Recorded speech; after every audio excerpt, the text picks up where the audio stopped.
Hello guys, welcome back to my new blog. तर कशा आहात सगळे? तर सगळे जण बोलत असतील आज ही काय घेऊन बसले ही.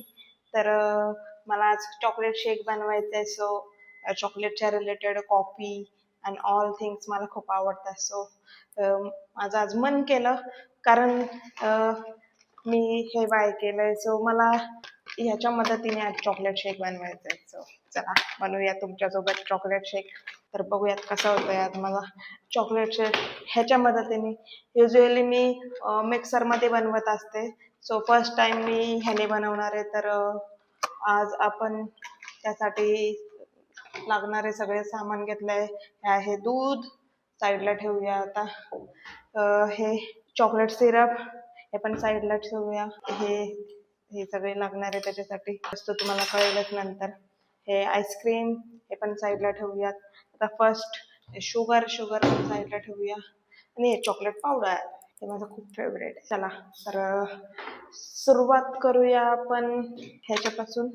तर हे मी ऑलरेडी ह्याच्यामध्ये तेल टाकून घेतलेत आणि धुवून पण घेतलेलं आहे. सो असं बोलू नका की बिना धुता मी यूज करते वगैरे. सो तर स्टार्टिंगला थोडंसं शुगर घेऊया. ते शुगर थोडीशी बारीक करून घ्यायला पाहिजे होती, पण ठीक आहे, एवढी शुगर येणार कारण खूप साऱ्या गोष्टी आहेत ऑलरेडी. चॉकलेट पावडर सो आधी थोडासा पहिले म्हणजे मी माझ्या पद्धतीने बनवते. तर थोडासाच मिल्क घेऊया आधी, देन ग्राइंड होते. मी आईस आणायचं विचारलंय, सो मी आईस घेऊन येते. सो आईस घेऊन आले मी. अजून थोडंसं ग्राइंड करूया आपण. तर हा मी दुसरा ग्लास घेतलाय सजवण्यासाठी. त्यामध्ये आपण आईस टाकूया. गोष्ट चॉकलेट शेकने. तर आता आपण चॉकलेटच आईस्क्रीम आहे त्याच्यामध्ये थोडं टाकूया. तर खूप सुंदर असा चॉकलेट शेक तयार झालेला आहे माझा. तर या प्यायला माझ्यासोबत.